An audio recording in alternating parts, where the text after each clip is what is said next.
ini tentu saja kita akan masuk kepada era baru new normal di pertengahan tahun 2020 maupun tahun 2021 dengan penguatan untuk pemulihan ketahanan sosial ekonomi masyarakat serta penguatan sistem kesehatan daerah. Dan ini menjadi 3 prioritas utama yang diprioritaskan di rancangan RKPD 2021 yang kami susun di Bapeda. Untuk prioritas pembangunan tahun 2021 lebih diarahkan kepada peningkatan kualitas hidup masyarakat, terutama pemulihan kondisi kesehatan, kondisi pendidikan, ketenagakerjaan, penanggulangan kemiskinan, dan pengangguran tadi. Kemudian lebih kepada pembangunan infrastruktur yang mendukung daya saing potensi lokal daerah untuk mengembalikan potensi ekonomi yang ada di daerah. Dan prioritas ketiga adalah reformasi birokrasi, lebih kepada peningkatan pelayanan publik, government, dan akuntabilitas serta inovasi-inovasi yang akan dilakukan oleh pemerintah untuk segera mengembalikan kondisi situasi pemulihan ekonomi dan sosial pasca pandemi. Mungkin itu saja bahan yang bisa kami sampaikan, informasi. Kami sangat berharap bahwa acara ini juga memberikan masukan buat kami di pemerintah daerah. Kita sama-sama bisa merumuskan kebijakan yang paling tepat untuk dapat bersama-sama melakukan penanganan pandemi COVID ini sehingga kita segera terlepas dari wabah pandemi yang sekarang ini dialami oleh baik di Indonesia. Demikian kurang lebihnya, mohon maaf. Waktu kami akan kembali kepada Pak. Terima kasih Ibu Agnes. Sesi berikutnya kepada Pak Dr. Dedi Budiman Hakim dari manajemen dari MPD FM IPB. Silakan Pak Dedi. Kebetulan Pak Dedi juga sebagai Direktur Intercafe. Wah, Pak Dedi. Silakan. Terima kasih Pak Robi, terima kasih Ibu Maya, Pak Dedi, Bu Agnes, Pak Makmun. Saya kehilangan cerita, ini udah habis semuanya nih sama semua panelis ini. Baik, karena saya diminta menyampaikan hanya 15 menit, jadi saya akan coba melihat dari sudut pandang ekonom. Bisa dilihat gambar dari screen saya? Saya coba mengkaitkan antara APBD dengan COVID-19 dan apa implikasinya. Kan memang isu ini, maksudnya masalah yang luar biasa, belum pernah kita rasakan selama ini. Krisis ekonomi hanya sebatas makroekonomi. Sekarang itu luar biasa, semua sektor terdampak akibat adanya COVID-19 ini. Ini masalah definisi saja mengenai apa itu APBD. Mohon maaf, saya akan skip saja. Ini menarik. Jadi sebetulnya ada 2 fungsi politis dan fungsi ekonomi dari APBD itu. Karena saya orang ekonomi, saya mencoba untuk melihat dari sudut pandang ekonomi. Di APBD itu adalah sebagai penggerak ekonomi tumbuh di suatu negara, suatu wilayah. Sebagai upaya untuk menciptakan stimulus pembangunan yang tadi disampaikan oleh Ibu Agnes dari Bapeda Bogor. Yang kedua adalah alokasi, karena bagaimanapun dalam konteks APBD ada alokasi sumber daya dari suatu sektor lainnya. Nah, yang terakhir adalah distribusi, ini yang menjadi acuan sekarang, di mana dengan COVID ini harus ada proses realokasi pos-pos yang ada di APBD, sehingga dengan demikian fungsinya adalah bagaimana sebagian masyarakat itu mendapatkan akses terhadap sumber daya, terutama saat ini adalah akses kepada pangan. Itu adalah fungsi dari APBD. Kemudian secara ekonomi APBD itu adalah G itu adalah belanja pemerintah. G itu adalah bagian dari PDRB. Jadi secara matematik PDRB sebelah kiri itu adalah nilai produksi atau nilai pengeluaran masyarakat, misalkan di Kota Bogor atau Kabupaten Bogor itu sebetulnya itu terdiri dari 4 komponen. Konsumsi rumah tangga kita ini, kemudian perusahaan-perusahaan yang investasi. Nah, ini sangat menarik karena bagaimanapun juga peran perusahaan sangat menentukan dalam PDRB. Kemudian adalah G, nah di situ adalah pemerintah, belanja pemerintah. Di atas ada bagian APBD karena belanja pemerintah belanja adalah bagian dari APBD. Nah, dari rumus ini dengan sangat mudah kita melihat bahwa APBD adalah stimulus atau gerak ekonomi di suatu wilayah. Karena bagaimanapun juga secara matematika itu akan meningkatkan APDRB. Namun dalam kondisi sekarang, nah ini yang tadi disampaikan oleh Pak Didi, Ibu Maya, Bu Agnes, ada masalah di belanja. Saya lihat jarang sekali APBD yang surplus atau seimbang.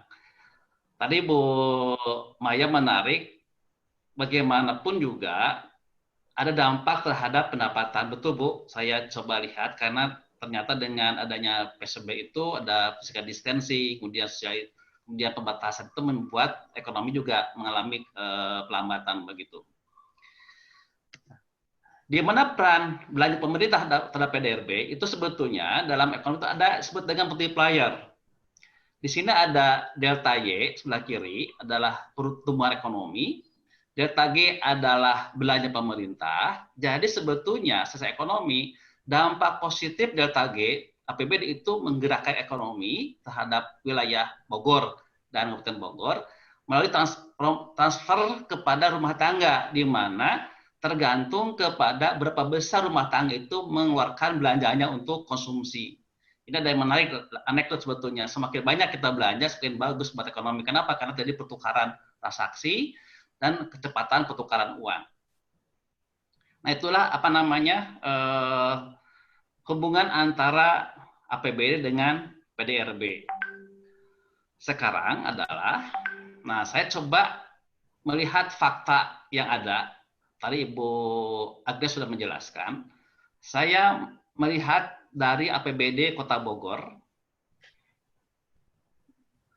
Saya coba melihat angka, sebetulnya sudah ada dana yang disiapkan sebagai belanja bantuan sosial dan belanja tidak terduga. Totalnya adalah sekitar 70-an miliar begitu. Saya hitung itu sekitar 4,5% dari belanja tidak langsung atau 2,2% dari total belanja. Namun ternyata COVID ini telah merubah struktur APBD. Semua kota, kabupaten, dan provinsi plus juga APBN. Sehingga muncullah perubahan APBN dengan adanya Perpu dan undang-undang sekarang. Yang asalnya hanya 57 plus 15, kemudian saya cek di internet karena saya coba, ternyata Kota Bogor menyiapkan dana sekitar 348 miliar. Peningkatan yang luar biasa dari angka yang asalnya adalah 70 menjadi 348. Angkanya melonjak dari 2,2% menjadi 13,4%. Yang tadi telah disampaikan oleh Ibu Maya bahwa ada kebijakan refocusing dan realokasi. Karena tidak mungkin angka itu diperoleh tanpa harus melakukan proses penyesuaian dari angka-angka yang ada di APBD. Itu adalah untuk Kota Bogor. Bagaimana dengan Kabupaten Bogor? Saya mohon maaf hanya akses kepada APBD tahun 19. Sama juga ya, di situ sudah dialokasikan belanja sosial itu 28 miliar dan BTT ada 25 miliar, berarti sekitar 50 miliar lebih begitu. Tapi saya dapat juga informasi APBD di tahun 2020 itu sebesar 7,1%. Tadi Pak Didi sudah menyatakan bahwa terjadi penurunan APBD 1 triliun. Nah, data yang saya peroleh sebelumnya menghadapi COVID-19, Pemkab Bogor sudah menyiapkan dana sekitar 128. Artinya terjadi 4 kali lipat angka itu dari angka yang tertera di APBD begitu. Tadi Pak Didi bahkan menjelaskan lagi lebih lanjut, dianggarkan sekitar 466 miliar, berarti luar biasa peningkatannya itu. Nah, ini adalah dampak bagaimana COVID itu berubah struktur APBD yang nantinya tentunya Ibu Agnes sudah menyampaikan akan terjadi perubahan fokus kebijakan pembangunan. Kalau tadi APBD adalah sebagai penggerak ekonomi, karena dengan APBD itu terjadi perubahan pola konsumsi, kemudian ada belanja barang dan jasa, kemudian ada penciptaan modal di masyarakat. Nah, sekarang kita harus sadari bahwa dengan adanya COVID itu terjadi perubahan orientasi pembangunan. Nah, ini adalah fakta bahwa dengan COVID itu telah berubah besar struktur APBD di kota dan Kabupaten Bogor. Bagaimanapun juga karena memang kondisi Bogor ini kan buffernya Jakarta dengan jumlah yang sangat banyak, pasti efeknya juga akan sangat signifikan terhadap realokasi dan refocusing APBD di Kota Bogor dan Kabupaten Bogor. Nah, saya coba kebetulan ada data yang cukup lengkap, data APBD se-Indonesia dari tahun 16 sampai tahun 2020. Sebagai catatan, untuk data tahun 16 sampai tahun 18 ada realisasi. Kemudian saya coba proporsi sebetulnya berapa ya belanja masing-masing pos terhadap total belanjanya. Kita lihat di sini ya, belanja tidak langsung itu sangat dominan, 0,57 ya tidak bergeraklah sekitar di atas 50%. Kemudian bantuan sosial itu hanya 1%. Jadi sejak tahun 16 sampai tahun 20 APBD yang belum ada perubahan itu hanya 1% dari total belanja. Artinya memang kita sadar saat itu kita belum pernah mengalami kejadian yang luar biasa seperti COVID ini begitu kan. Memang ada bencana alam, ada kita sosial, tapi semuanya cakupan terbatas. Mohon maaf, saya ikut prihatin karena di Bogor kejadian lagi bencana alam di Loisadeng. Belum lama juga di daerah perbatasan Lebak juga mengalami longsor yang cukup signifikan, sampai sekarang masih dalam proses recovery. Nah, COVID ini kalau bencana alam dan kegiatan sosial itu hanya terbatas wilayah saja, sementara COVID itu adalah menyebar dan lintas wilayah. Ini menjadi perhatian kita. Dulu sebetulnya MPD itu sudah melakukan kajian untuk melihat risiko fiskal. Kita sekarang berpikir ke depan, bagaimana memproyeksikan APBD dengan memasukkan variabel risiko perubahan-perubahan atas kejadian alam ini begitu. Dan Pak Robi alhamdulillah sudah melakukan pendampingan kepada Kabupaten Bogor dan Kabupaten Merauke, bagaimana kita bisa memetakan angka-angka APBD dengan risiko kejadian-kejadian yang luar biasa. Ini adalah data yang kami miliki bahwa memang selama ini kita belum merasakan, mungkin masih belum menyadari bahwa sebetulnya ada potensi risiko kejadian yang luar biasa seperti COVID tahun ini begitu. Nah, apa dampaknya? Nah, tadi Ibu Agnes sudah lengkap sekali menjelaskan. Hampir semua sektor mengalami penurunan. Akibat social distancing, kemudian akibat physical distancing, dan akibat pembatasan usaha, maka terjadi kontraksi ekonomi. Tadi Ibu Agnes jelaskan, mungkin saja kita akan minus begitu ya, seperti tahun 1997, namun saat itu kita berbeda dengan sekarang.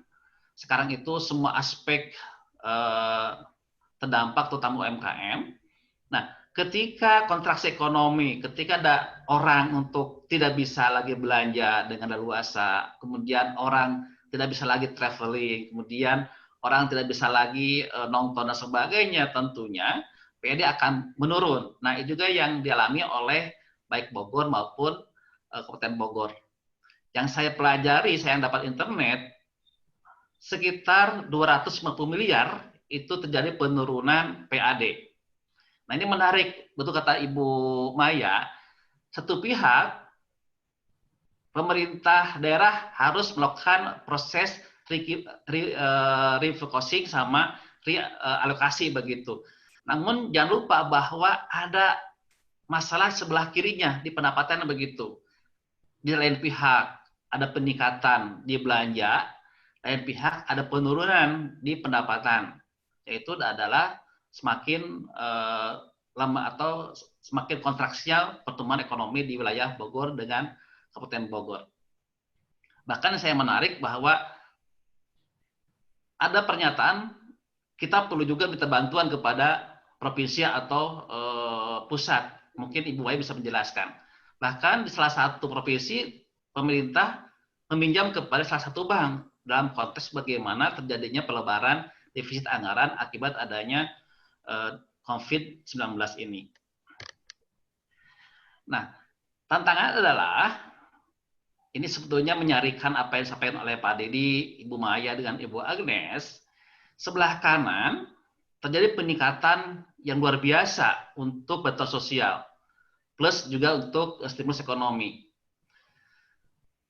Bantuan sosial meningkat, belanja modal menurun, sebagai padahal kita tahu bahwa belanja modal adalah penggerak pertumbuhan ekonomi, maka sebelah kanan terjadi proses perubahan refocusing ekonomi kemana sekarang proses fokusnya, dan realokasi anggaran dalam konteks bagaimana penanganan COVID-19 di kota Kabupaten Bogor. Tapi sebelah kiri, nah ini menjadi perhatian juga begitu.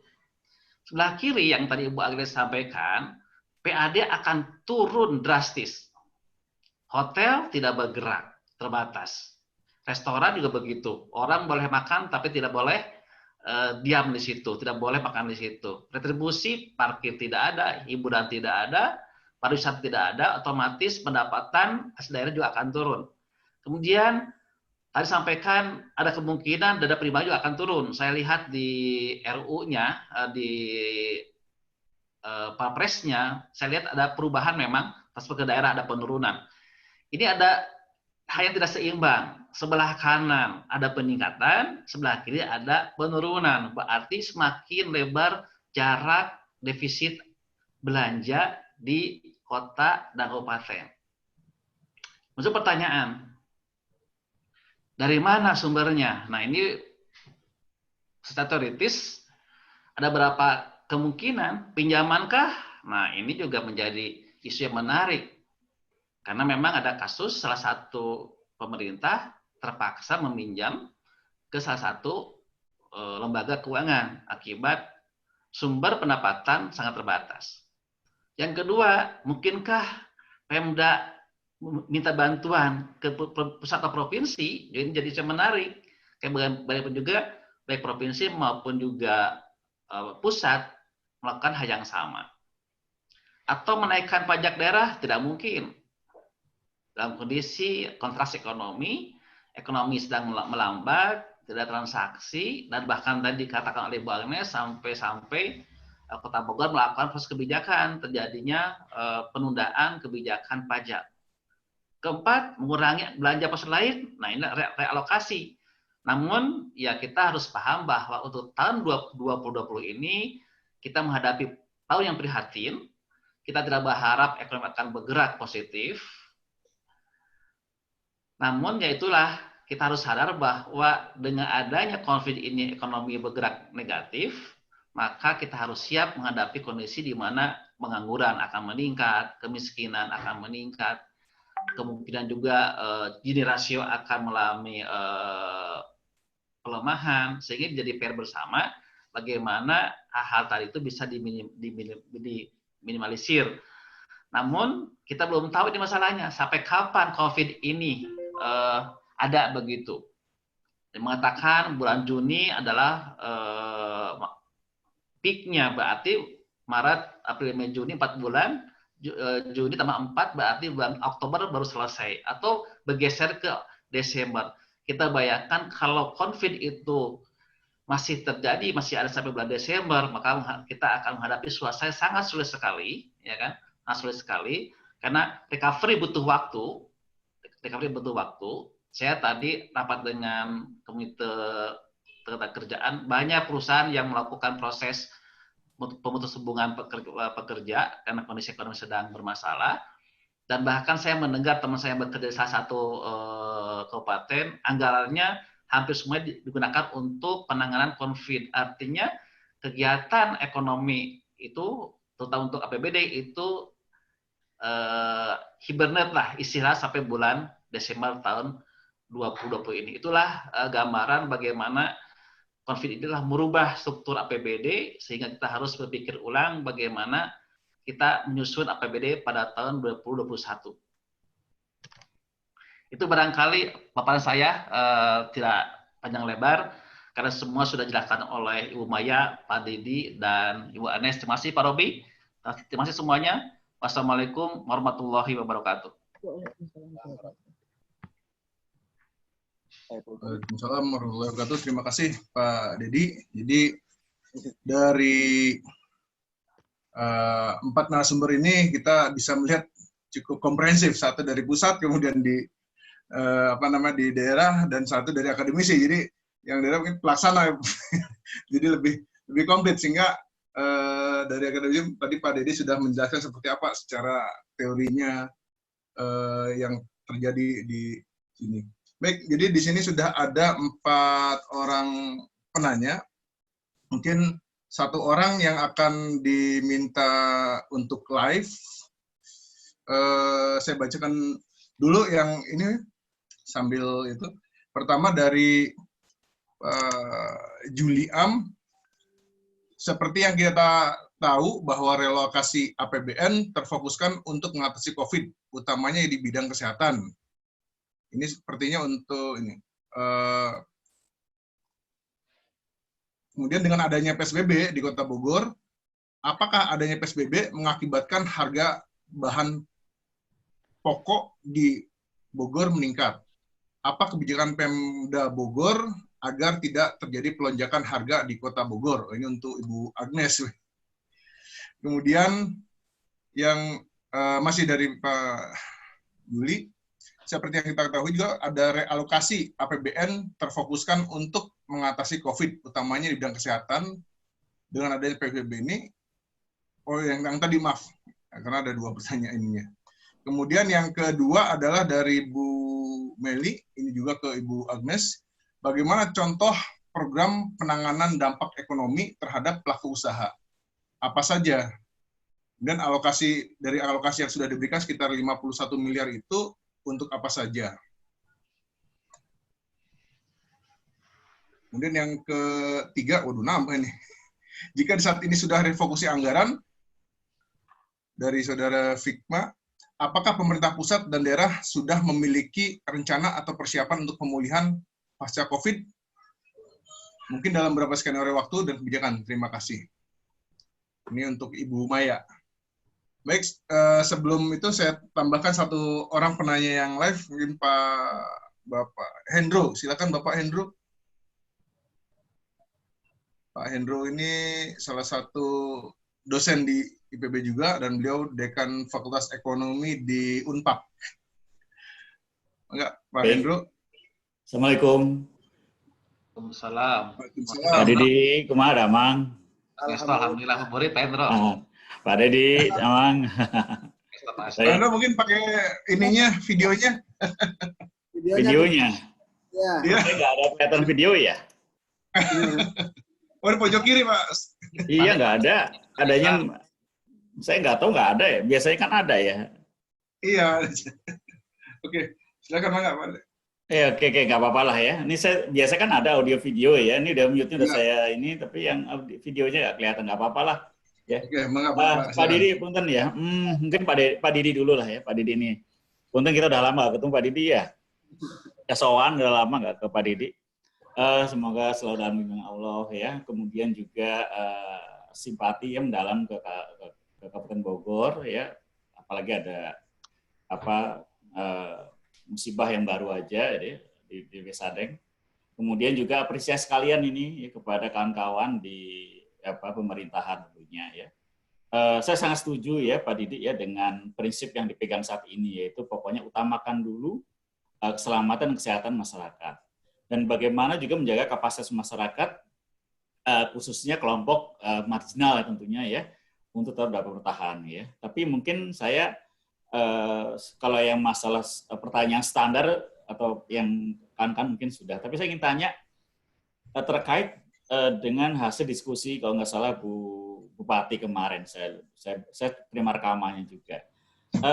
Bagaimana sih skema pemberdayaan masyarakat dalam pelaksanaan program kemanusiaan Pak Didi? Ya, yang itu utamanya. Kan kita banyak lembaga non-profit, ya NGO itu, ya kemudian ada kelompok masyarakat, ada lembaga-lembaga atau apapun banyak yang memang membuat suatu program bantuan kemanusiaan, ya, charity katakan gitu ya. Nah, ini kita juga paham bahwa memang kalau hanya mengandalkan kepada Pemda, kapasitas fiskalnya kan terbatas gitu ya, saya kira itu ya. Sementara COVID ini kita nggak tahu sampai kapan. Ada yang bilang Juni, tapi ada yang bisa akhir tahun, bahkan juga tahun depan. Mau tidak mau kita juga bermain memberdayakan masyarakat, itu satu ya. Yang kedua mungkin begini ya Pak, ini punten Pak Didi, punten bisa gitu ya. Bukan karena saya sebagai anak buahnya Pak Didi yang ini ya konsultan investasi, tapi saya baca kemarin ya ada PMN ya, penanaman modal negara yang diperuntukkan untuk BMN ya, berapa triliun saya lupa ya, berapa 50 triliun untuk berapa. Nah, di mana memang tetap diberikan kepada BMN yang berkaitan dengan kebutuhan hajat hidup orang banyak. Ya Bulog ya, kemudian juga ada mungkin PMN ya, karena PNM itu kan memberikan kredit kepada kredit mikro Pak ya gitu ya. Nah, kalau kita lari ke Kabupaten Bogor, maka pertanyaan saya adalah apakah rencana yang sudah terschedule ya mengenai PMD itu apakah juga direalokasi ya atau di hold ya, atau mungkin ada juga dipilah-pilah mana memang berkaitan dengan kebutuhan masyarakat. Misalnya katakan PDAM punten bisa gitu ya. Karena kan PDAM juga kaitan dengan nanti coverage ratio ya, rasio pelayanan pada masyarakat. Ya, jadi bagaimanapun ini kaitan dengan juga kebutuhan air ya, air yang memang jadi kebutuhan utama dari masyarakat. Itu untuk Pak Didi kira-kira. Nah, kalau untuk Pak Dedi punten pisan Pak Dedi ini sesama sesama sejawat, tapi kita tahu Pak Dedi ya yang lagi ramai sekarang kan adalah masalah cetak-mencetak uang gitu Pak Dedi ya. Ada masabnya Keynesme itu ya. Ada dengan Pak Gita Wirjawan yang itu kata cetak uang saja. Kalau mungkin Pak Dedi juga ada buka videonya Pak Mardigu ya, Kang Wowit itu ya. Itu katanya cetak uang saja karena rupanya ternyata kawan-kawan yang memang mendukung cetak uang itu mazhabnya ke Profesor Michael Hudson tuh Pak Dedi yang nggak salah ya. Katanya cetak uang itu sekarang nggak ada lagi underlying asetnya seperti kayak emas dan sebagainya gitu kalau ya, tapi katanya bisa proyek asal memang katanya harus closed loop ya, jadi nggak boleh ada impor dan sebagainya gitu ya. Nah ini kan tadi kenapa saya tanya ini terkait dengan apa yang disampaikan Pak Didi tadi, adanya gap ya, ada shortfall besar gitu ya, ada kenaikan atau katakan mungkin ini ya setelah nanti ada realokasi refocusing mungkin ya mungkin nggak begitu ini ya sebelah kanan tadi ya. Tapi jelas sebelah kiri dari sisi penerimaan itu, pendapatan itu pasti akan terkontraksi lah pasti lah. Ya. Lalu ada ide, ya udah kalau pinjem segala udah bla bla bla sampai kepada cetak uang. Demikian kira-kira mungkin ya pertanyaan dari saya. Terima kasih. Assalamualaikum warahmatullahi Wabarakatuh. Salam. Baik, itu dulu untuk sesi pertama. Silakan dari Ibu Maya terlebih dahulu. Ibu Maya. Assalamualaikum warahmatullahi wabarakatuh. Jadi mungkin ada pertanyaan terkait dengan transfer, mohon maaf, terkait dengan apakah akan selesai kebijakannya ketika ada transfer dari pusat ya Pak ya? Transfer dari pusat ke daerah.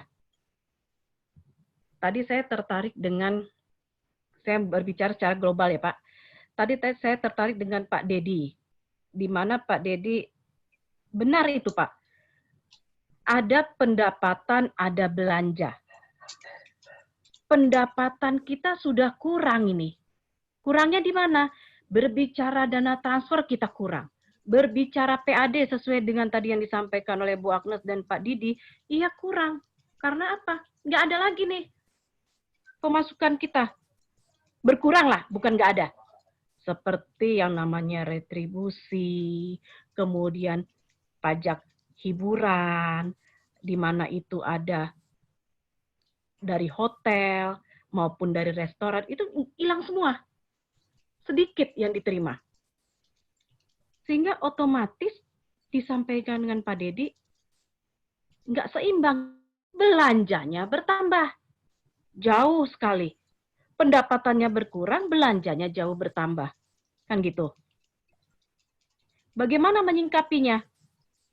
Pak Dedi sempat bilang, bisa nggak sih kita dapat bantuan dari provinsi? Dari segi pengelolaan keuangan daerah, bisa. Bicara dengan bantuan dari provinsi, kita punya bantuan keuangan. Ya kan?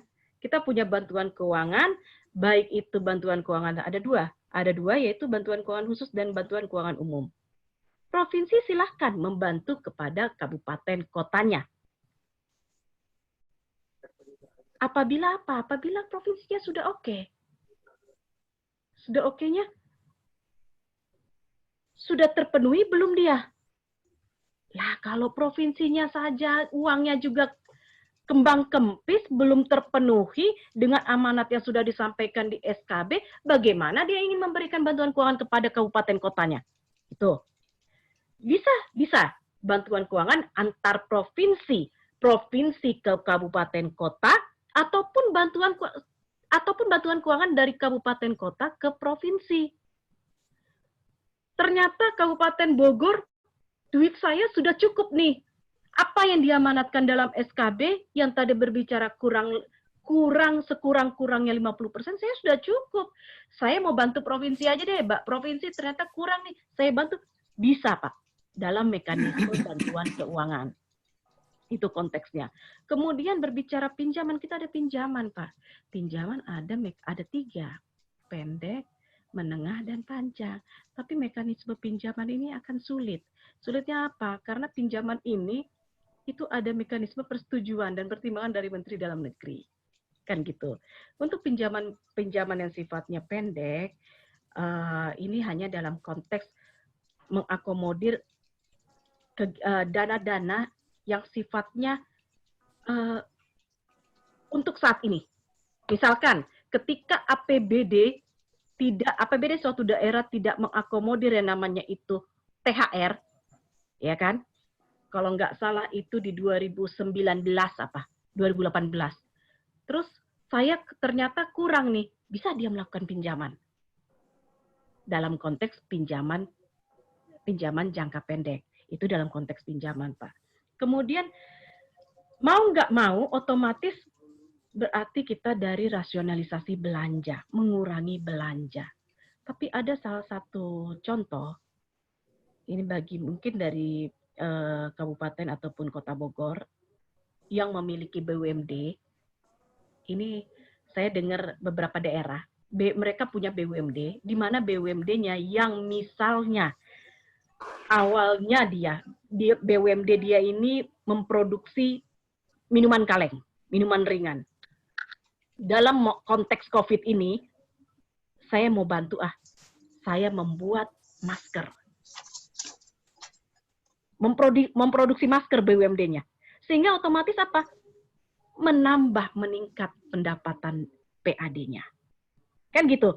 Ini menambah peningkatan bagi PAD dari teman-teman di kabupaten kota ataupun di provinsi. Ketika BUMD-nya dia tidak hanya memproduksi minuman kaleng dengan masanya saat ini, dia membantu untuk meningkatkan APBD dalam konteks dia membuat masker, memproduksi masker, menjadi pendapatan dari pemerintah daerah bersangkutan. Itu salah satu yang meningkatkan.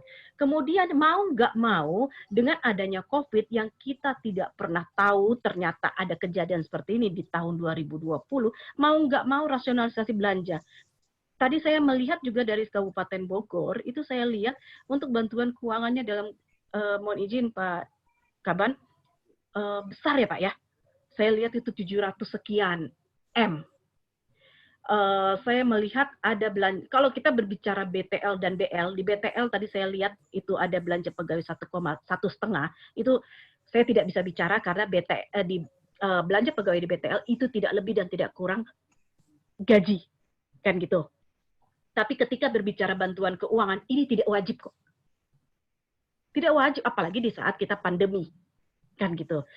Kemudian kita lihat dari sisi BL. Dari sisi BL, di situ ada belanja pegawai, belanja barang jasa, dan belanja modal. Di SKB dijelaskan, dari sisi belanja pegawai, di sana ada honorarium. Di honorarium ini di sini ada bicara bicara PNS dan non PNS.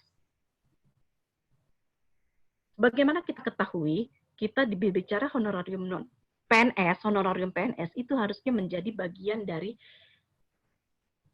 tambahan penghasilan, itu konteksnya. Kemudian yang kedua, di belanja pegawai juga ada non PNS untuk harus dipertimbangkan honorariumnya. Dan juga uang lembur. Kan gitu. Kemudian belanja barang jasa. Belanja barang jasa ini banyak itemnya. Di sana ada belanja pakai habis, belanja bahan material, belanja pakai habis ada juga di sana ATK. Yang pada saat ini pasti kurang. Ya kan? Kita banyak WFH. Kalaupun WFO jarang kita pakai. Kan gitu. Sekarang di belanja barang jasa yang dominan di sini itu perjalanan dinas, Bapak Ibu. Perjalanan dinas ini dominan dan setiap kami mengevaluasi APBD provinsi, karena kami dari pusat mengevaluasi APBD provinsi, yang menarik sekali di sini adalah perjalanan dinas. Perjalanan dinas ini karena apa? Karena masih diatur dengan peraturan kepala daerah terkait dengan apa? Uang hariannya, standar uang harian. Ini yang sangat kami fokus ketika berbicara mengevaluasi APBD. Di barang jasa hal ini. Kemudian ada belanja narasumber, belanja sosialisasi, cetak pegandaan. Kan gitu. Ini hal-hal yang dapat di istilah kasarnya rasionalisasi belanjanya. Kemudian belanja modal tadi. Tadi sempat sedikit saya dengar belanja modal itu ya wajib. Amanatnya dalam menyusun APBD, itu kita pendidikan 20%, kesehatan 10%, belanja modal. Itu amanat gitu. Cuman permasalahan sekarang, belanja modal itu kita harus pilih aparatur, non-aparatur. Non-aparatur ini kepada publik. Seringkali aparatur yang lebih besar daripada publiknya. Contohnya, pengadaan kendaraan dinas operasional. Kan gitu. Pengadaan tanah. Kemudian pembangunan gedung kantor. Nah, hal-hal inilah yang dicermati menjadi bagian daripada apa? Daripada rasionalisasi belanja. Kalau mengandalkan hanya dari pembiayaan ataupun bantuan dari pusat, kami dari sisi Kemendagri hanya dari konteks kebijakan. Uangnya ada di mana? Uangnya ada di BUN, Bendahara Umum Negara, yaitu Kemenq. Kemenq hanya memberikan kebijakan terkait, Kemenq sendiri sudah mengurangi terkait dana transfer dan dana desa. Ini sudah dikurangi sama Kemenq. Karena apa? Karena pusat pun harus menangani terhadap pandemi ini. Berarti ini yang diminta dari teman-teman di baik dari pusat maupun daerah, ada sinergitas sinergitas antara kebijakan pusat dan kebijakan daerah. Pusat nih, oh kami nih duit kami hanya sekian, kami secara otomatis minta toleransi atau pengertian dari teman-teman untuk apa? Akhirnya dikurangi dana transfer dari pusat.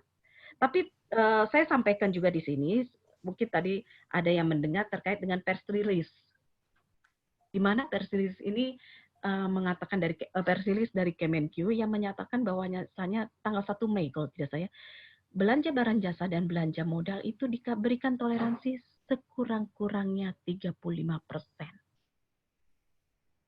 Nah, ini menjadi masukan kepada teman-teman supaya segera menyampaikan penyesuaian terhadap APBD-nya terkait dengan apa yang dimanatkan di SKB, sekurang-kurangnya ada toleransi 35% untuk segera disampaikan kepada Kementerian Keuangan dan tembuskan ke Kementerian Dalam Negeri.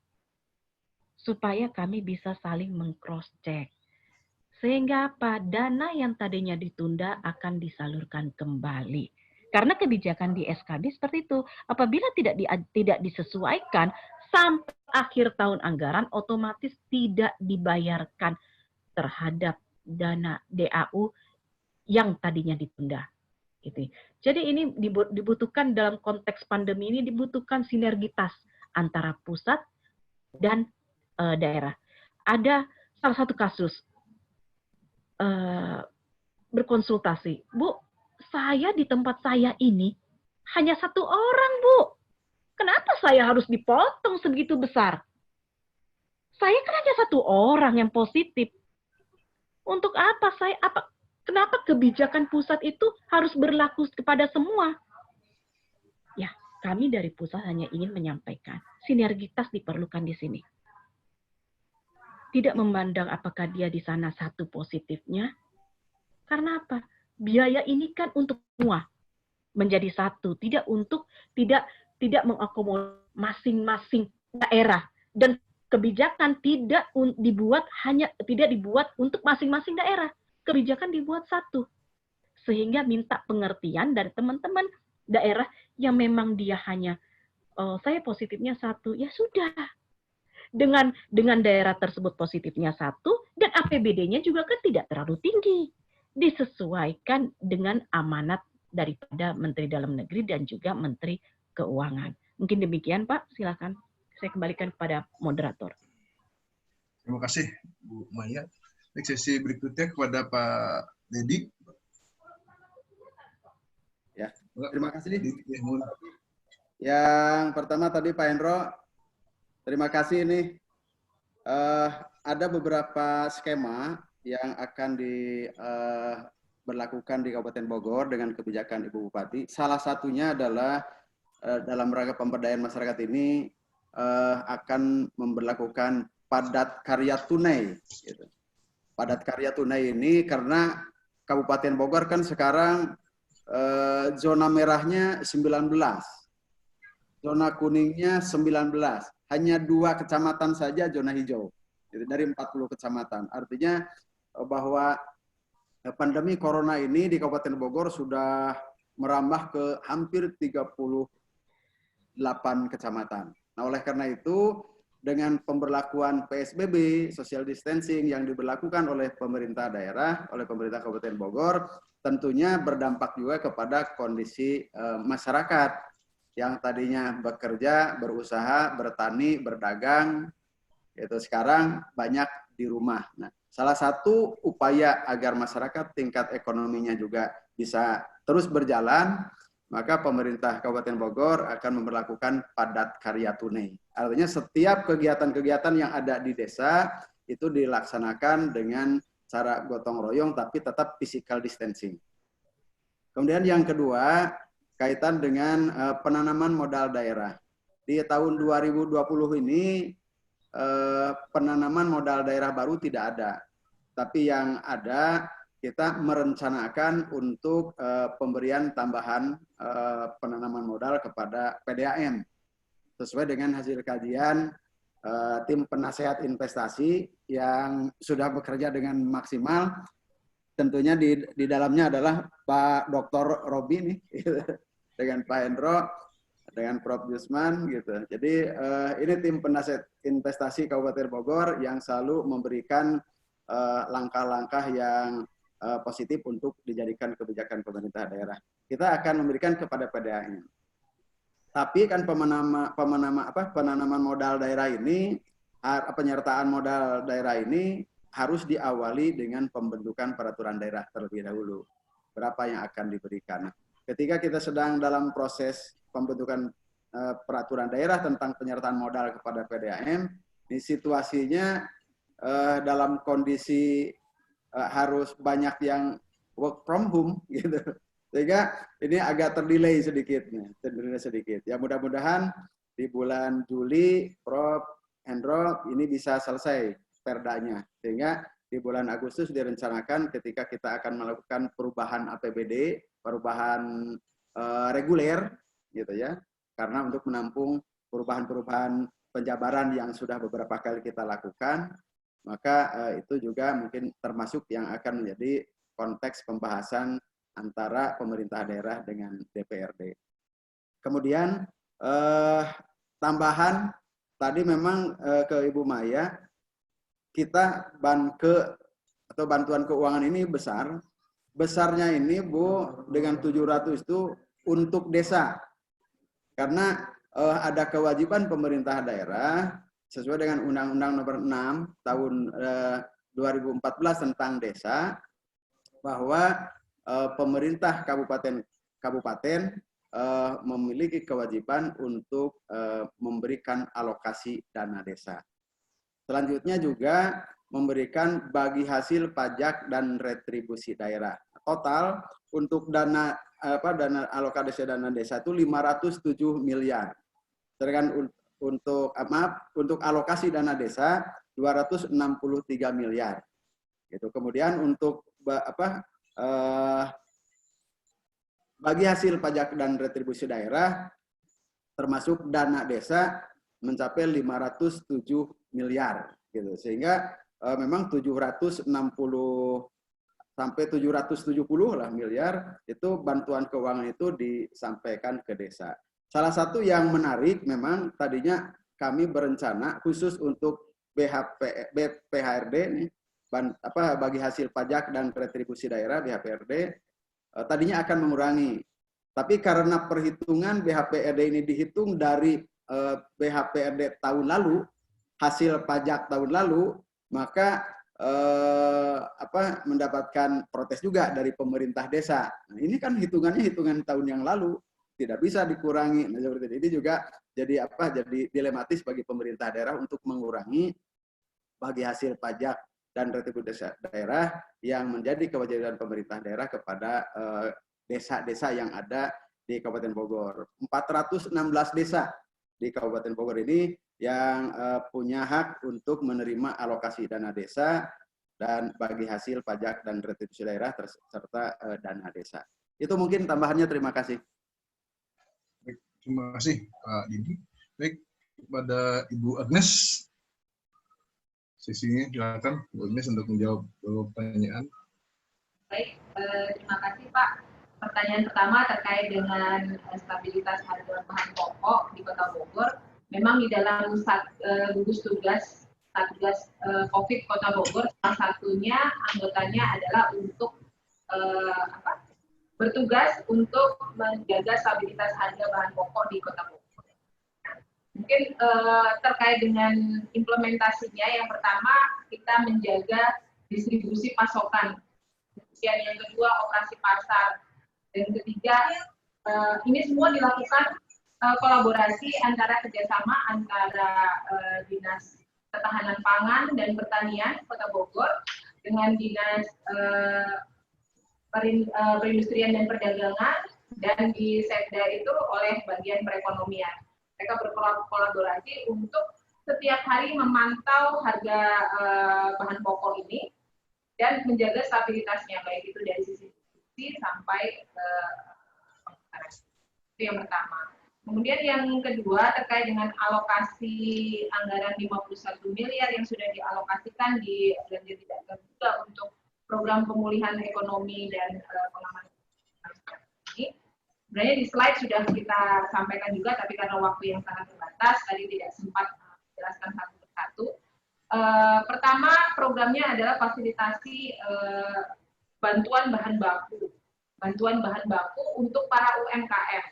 Ada 9.981 UMKM yang kita berikan bantuan selama 3 bulan, mulai bulan April, Mei, Juni.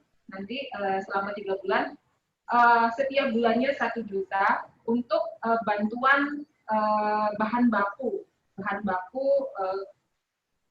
baik di UMKM maupun di IKM, ada 700 IKM, dan 901 petani, peternak, dan pembudidaya ikan. Itu program pertama. Kemudian program kedua, bantuan stimulan modal usaha, ini kepada 1.505 PKL dan 184 pelaku ekonomi kreatif. Ini juga sama, 1 juta 1 bulan selama 3 bulan, mulai April, Mei. Kemudian program ketiga adalah fasilitasi akses permodalan ke Bank Kota. Jadi kita juga berkolaborasi dengan Bank Kota Bogor untuk memberikan akses permodalan kepada para pelaku UMKM dan pelaku UKM.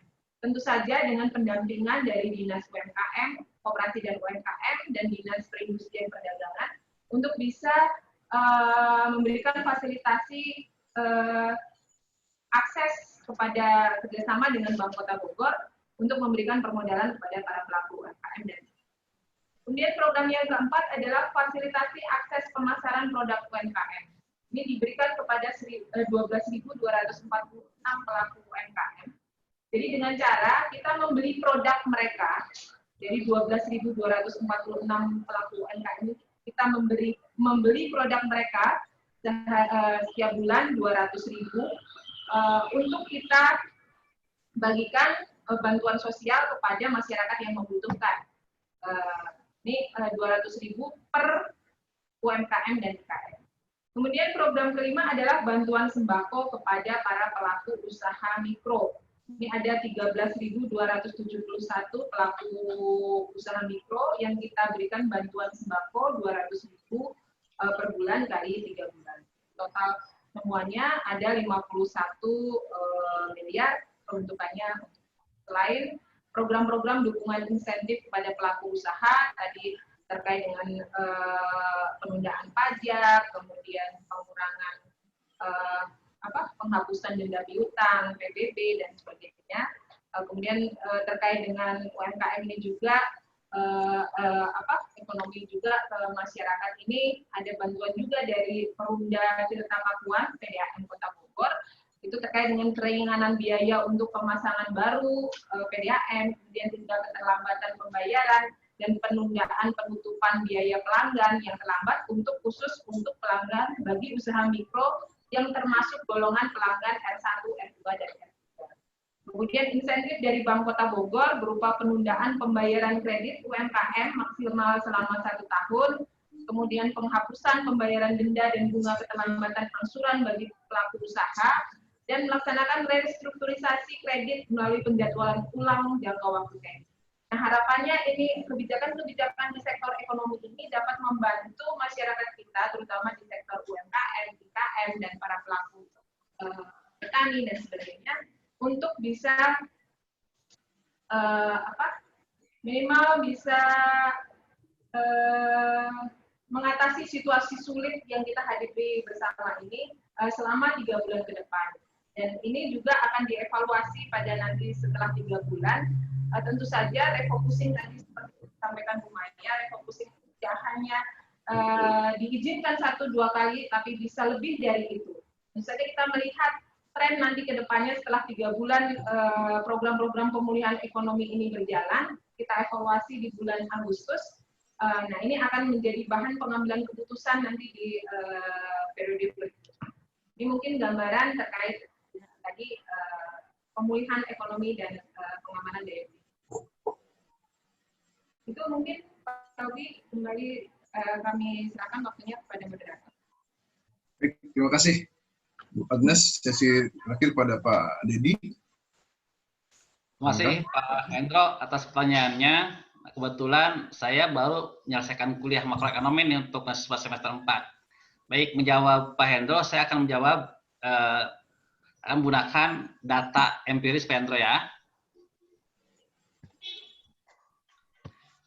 Nah, ini adalah data empiris. Ternyata memang ada hubungan positif antara money supply dengan inflasi. Ini di negara-negara berkembang, Pak Hendro. Ini dari bukunya Open Macroeconomics in Developing Countries dari Hussein sebagai pegangan mahasiswa di PB ini. Terbukti bahwa di negara berkembang ada hubungan positif antara money growth dengan inflasi. Kita masih ingat bagaimana kemarin di Zimbabwe ya hiperinflasi sampai dicetak 1 lembar uang $1 miliar. Karena negaranya saat itu tidak memungkinkan lagi untuk mendapatkan bantuan luar negeri, pajak tidak mungkin, obligasi tidak mungkin, the last option adalah mencetak uang. Apa yang terjadi? Harga luar biasa. Nah, kemudian, sekarang kita lihat negara-negara mana yang mengalami proses yang sangat luar biasa inflasinya. Nah, ini adalah negara-negara yang pernah mengalami krisis ekonomi Dan mereka, negara-negara ini, Azerbaijan, Argentina, Belarusia, Brazil, Nicaragua, Kongo, dan sebagainya, itu ternyata semakin mereka mencetak uang, semakin tinggi inflasinya. Sampai ribuan kali lipat. Itu the cost of inflation. Dan kita tidak mau seperti ini, Pak Hendro. Kita pernah mengalami pada tahun 60-an lah dulu kan ya, inflasi. Sehingga turunlah tuntutan dari rakyat, turunkan harga begitu. Nah ini fakta bahwa kita mencoba untuk menghindari signorage, mencetak uang. Kita hindari dulu, ya. Apalagi Bank Indonesia sangat ketat dengan kebijakan inflasinya begitu. Apalagi kalau kita baca di media massa, kita butuh 600 triliun dicetak uang. Itu bagi saya ini yang belajar makroekonomi yang neoklasik, dampaknya luar biasa begitu. Kita sekarang bersyukur inflasi itu hanya 3-4%, mungkin dengan dampak COVID akan naik sedikit, tapi insya Allah terjaga begitu, ya. Tapi kalau cetak uang itu masih question mark begitu, sehingga tidak aneh, inflasi itu sangat di negara berkembang jangka panjang sangat tergantung kepada proses cetak uang. Jangka pendek, iya inflasi karena pergeseran supply demand agregat begitu kan, maaf. Itu adalah fakta bahwa inflasi itu sangat kita hindari dengan cara apa? Dengan cara kita mencoba menggunakan sumber daya yang memungkinkan tanpa harus berinflasi. Bank Indonesia sudah menggunakan quantitative easing untuk memberikan stimulus kepada perekonomian begitu. Di mana Bank Indonesia telah mengurangi GWM-nya, kemudian direspon oleh bank umum. Dan sekarang bagaimana masyarakat, terutama fiskal polisi itu merespon kebijakan dari bank serta itu begitu. Makanya sudah koordinasi begitu antara fiskal polisi dengan monetary polisi begitu. Tapi untuk cetak uang itu pertanyaan yang sangat dihindari begitu karena memang apa yang tadi saya sampaikan fakta juga menunjukkan bahwa dan kita masih merasakan bagaimana Zimbabwe hilang mata uangnya. Saya dengar dengan yuan karena kemampuan Zimbabwe meningkatkan ekonominya terpaksalah menggunakan mata uang asing sebagai alat tukar resminya begitu. Itu Pak Hendro. Jadi memang sepertinya kita menghindari kejadian tahun 60-an di mana kita mengalami inflasi ya. Karena biasa begini, inflasi itu dampak risikonya luar biasa begitu ya, tidak sekedar ekonomi. Inflasi meningkat, maka daya beli kurang, kemiskinan. Nah, yang paling berisiko adalah ketika kemiskinan menjadi trigger kepada social unrest. Ini menjadi faktor pertimbangan utama kenapa kita mencoba untuk mempertahankan inflasi pada target yang telah ditetapkan. Itu Pak Hendro. Jadi kalau 2 triliun saya mungkin ya, kalau sampai 400 triliun saya pikir luar biasa ya. Kebayang begitu uang digelontorkan di masyarakat, kemudian efek supply-nya luar biasa begitu. Betul memang kejadian Jerman dahulu ketika terjadinya kolaps Jerman ekonominya, setiap orang diberikan uang tunai yang tadi oleh Pak Didi katakan pakai tunai begitu. Memang dengan uang tunai itu terjadi transaksi begitu, beda dengan diberikan dengan kain. Kalau rumah tangga diberikan barang, maka dia akan menggunakan barang untuk dia sendiri begitu. Nah, kalau rumah tangga diberikan uang, muncullah proses transaksi. Itulah kenapa ketika pasca Perang Dunia Kedua, Jerman itu menggunakan media di mana masyarakat diberikan sekian Deutsche Mark, maka dengan demikian terjadi pertukaran barang. Akhirnya apa? Terjadi pergerakan ekonomi, terjadi pertukaran transaksi ekonomi sehingga uang bergerak lebih cepat dan alhamdulillah ekonomi bergerak. Itu Pak Hendro jawaban dari saya. Terima kasih. Wassalamualaikum warahmatullahi wabarakatuh. Waalaikumsalam. Baik, terima kasih Pak Dedi. Ini berhubung waktu yang terus berjalan, tapi di lain sisi ini webinar ini sangat menarik karena komprehensif semua pendekatan-pendekatannya sehingga lebih mudah untuk dicerna dari pusat bicara apa, di daerah seperti apa, nah secara teorinya seperti apa. Nah ini yang bisa dijadikan bisa dibanding. Baik, kami mohon maaf kepada para penanya yang belum dijawab dikarenakan masa waktunya sudah lewat. Baik, jadi di sini kami menyimpulkan bahwa dampak dari COVID ini drastis sangat besar dampaknya bagi negara, bangsa, masyarakat. dan pengusaha semua ini hampir merasakan dampaknya. Ya, tapi ada juga sih satu sisi yang mendapatkan keuntungan juga, misalnya perusahaan-perusahaan yang makanan-makanan siap saji ataupun industri olahan makanan, itu mereka malah happy. Indomie mungkin meningkat karena banyak orang yang beli. Kemudian Indomaret mungkin lebih mudah karena orang-orang tinggal pesen itu langsung nggak perlu nunggu banyak pengunjung, tapi tinggal pakai internet, klik, udah selesai lah nyampe. Nah di sini cuma sebagian besar banyak yang terdampak dari masalah COVID ini, terutama masyarakat yang tidak memiliki pendapatan yang pasti, karena ya bukan cuma ekonomi yang terkena, tapi masalah kesehatan juga. Nah di sini pemerintah, terutama pemerintah Indonesia, seperti dengan pemerintah negara lain juga sudah memberikan berbagai macam kebijakan yang berguna bagi seluruh masyarakat Indonesia. Misalnya saja tadi dengan keputusan dari Menteri Dalam Negeri dan Menteri Keuangan, SKB ya, kemudian ada juga instruksi Menteri Dalam Negeri, dan ini kan kebijakan ini pun sebetulnya pemerintah dengan adanya yang akhirnya emang nggak enak, dengan adanya pelaporan 7 hari itu yang mengakibatkan adanya penundaan itu, tetapi sebetulnya pemerintah tadi seperti disampaikan oleh Bu Maya ingin supaya ada koordinasi dan cepat bisa menangani masalah di lapangan, di mana yang di lapangan itu yang sebagian besar adalah dari pemerintah daerah. Pemerintah daerah yang terkena lagi, pemerintah daerah ke atas kena, ke bawah masyarakat kena juga, atas bawah. Jadi itu yang agak nggak salah. Tapi di sini mudah-mudahan bisa disesuaikan lagi nanti bagaimana pencairannya yang 35%. Nah di sini kemudian ada yang menarik adalah dari realokasi ini rupanya dari pemerintah pusat ingin melihat bahwa perjalanan dinas cukup tinggi ya Bu. Sehingga ini wah mudah-mudahan realokasi ini dari perjalanan dinas yang bisa diarahkan untuk realokasi ini.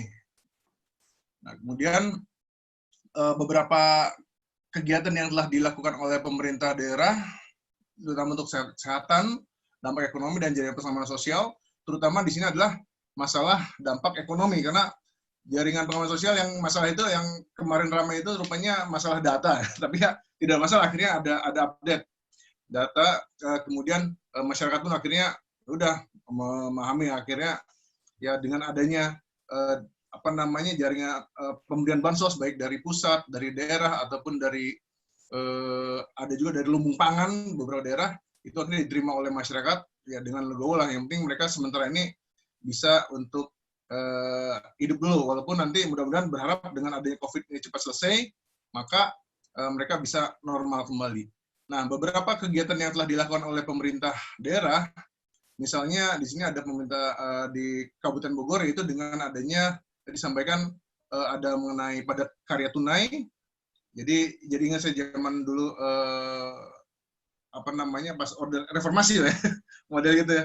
Jadi bagaimana bisa memberikan dana cepat, tapi masyarakat pun ikut tidak cuma terima saja, tapi ikutan bergerak juga. Kemudian ada juga di sini yang menarik adalah berupa dengan PDAM. Di sini PDAM itu berusaha untuk meningkatkan sambungan rumah.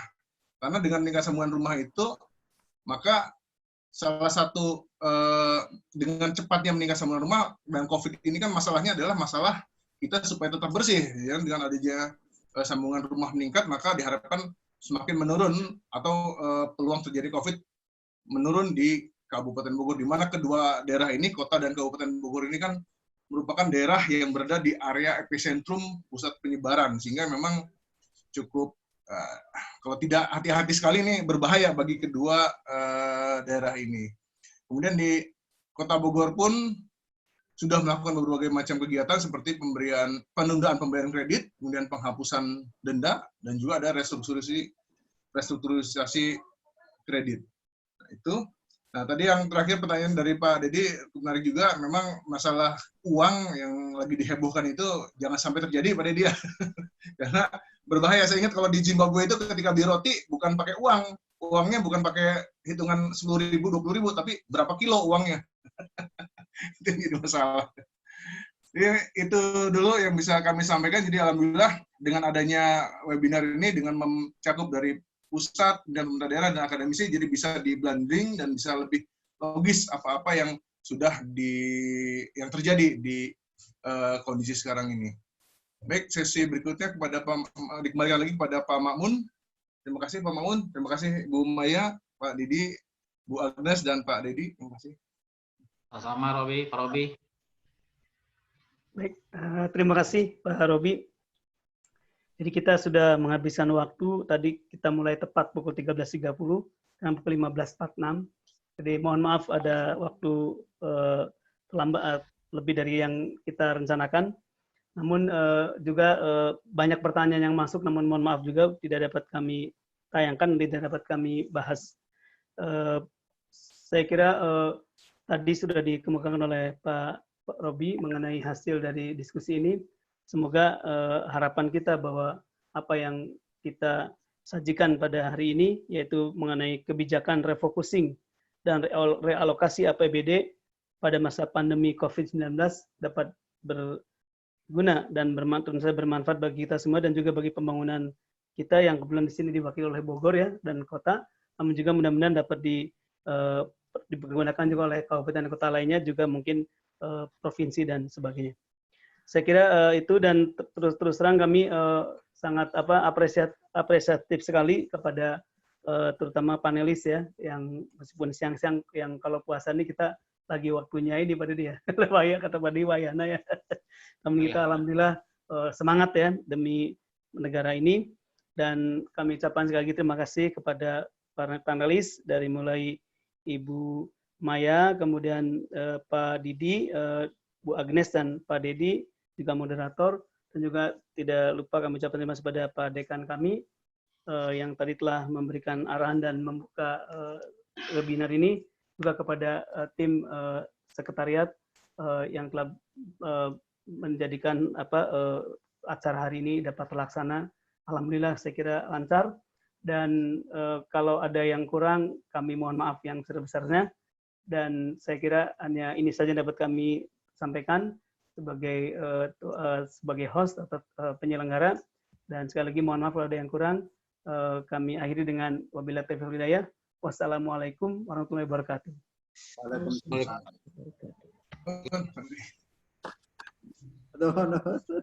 Terima kasih Pak Robi, Pak Mamun. Sama-sama Pak. Pak Didi, aduh.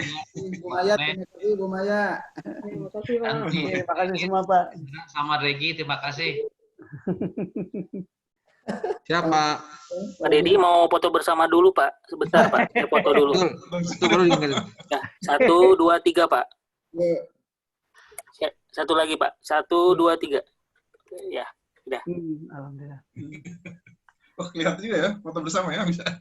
Saya tuh ada cerita yang Zimbabwe itu kan, saya waktu di Amerika tahun 93 sampai 98 tuh ketemu dengan orang Zimbabwe. Jadi dulunya ekonominya itu dipegang oleh orang bule. Nah, dan waktu itu $1 Zimbabwe sebenarnya 1 pound sterling. Nah, lalu mereka menasionalisasi. Nah, lalu timbullah inflasi yang besar itu. Ya, teman saya juga sampai sedih sekali ininya. Padahal Zimbabwe itu sebelumnya ya normal-normal aja gitu, 1 pound sterling bayangin sebenarnya 1. Iya. Nah, sekarang uangnya tidak berguna itu. Jadi saya kemarin Masya Allah sampai Ganti Pak, ganti mata uang Pak. Nah itu Pak Dedi, makanya kalau dalam hal ini mungkin menurut saya Pak Dedi kayak konservatif gitu ya. Kita lebih konservatif tapi kita aman gitu. Itu namanya salah urus kalau gitu. Nah itu. Tapi itu kalau di ekonomi makro jadi ada yang termasuk yang itu ya Pak, yang pesimistik gitu ya kali gitu ya. Ya karena memang dengan uang ratusan triliun juga undang-undang kita Pak juga menjaga masalah uang juga gitu. Iya. KBBI kan punya target inflation itu yang perlu kita pahami. Iya, benar. Dan kita ada tim pengendali inflasi daerah kan, TPID kan. Ya, itu juga kerja keras juga tuh, gimana sampai cabai tanam di mana supaya tidak harganya tidak. Terima kasih, alhamdulillah diskusi menarik itu ya. Iya, terima kasih nih ininya apa? Atas pengalamannya terutama di Kabupaten Kota Bogor terlihat. Dan Bu Maya kan lihat, oh di daerah seperti ini langsung ya. sharing knowledge, sharing informasi pengalaman. Ini Kabupaten Bogor sudah ini rupanya ada longsor. Waduh.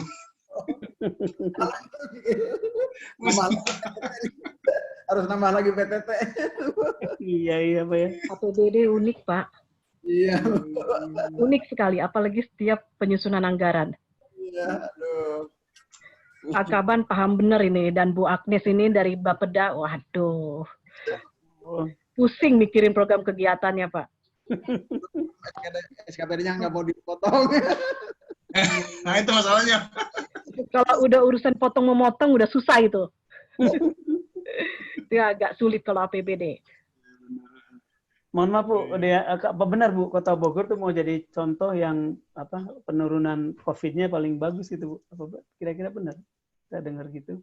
Sepertinya begitu Pak. Tapi nanti kan saya nggak bisa panjang lebar ngomong karena belum ada nih, ya kan? Iya. Sepertinya begitu. Termasuk yang inilah Kota Bogor. Saya Pak Robi. Ya, Saya sharing screen sebentar ya, tadi lupa ya, sebentar. oh saya screen. Nah ini maksudnya, ini jadi contoh ya. Kita kan Pak Robi kelihatan kan? Belum lihat. Gelap, Ada gambarnya? Belum ada. Belum. Jadi belum ada masih di. ada. Oke, sudah. Nah ini contohnya ya, fakta bahwa ada kan gambarnya ada. Ada. Nah ini fakta bahwa data sampai tahun 2009 itu negara-negara Nicaragua, Kongo itu mereka menggunakan modal sinodis dan luar biasa inflasinya begitu. Itu fakta bahwa kita mencoba ke sana begitulah. Mudah-mudahan dengan risk yang ada kita tidak perlu mencetak uang lah, karena khawatir juga masyarakat nanti begitu. Karena biasanya kalau inflasi tinggi itu social unrest atau ada politik perubahan politik yang dikhawatirkan begitu. Kita menghindari kejadian di negara-negara Amerika Latin begitu. Itu aja intinya, pesannya begitu. Makasih. Risikonya besar gitu pada dia bisa. Ya, ada risiko politik Pak di belakang itu Pak. Ya, oke. Terima kasih semuanya. Terima kasih. Assalamualaikum. Mohon izin. Ya, makasih Pak Didi. Makasih. Sama. Assalamualaikum. Waalaikumsalam. Bisa konsultasi. Ya. Di Jagorawi dicegat ke Kemendagrinya. Ada checkpoint di situ, nggak bisa masuk ke Kemendagri. Oh, Masya Allah. Lift ya, mohon maaf ya. Mangga, Pak Didi. Mangga nun, Pak Didi. Assalamualaikum warahmatullahi wabarakatuh. Waalaikumsalam. Mangga, Bu Maya. Terima kasih.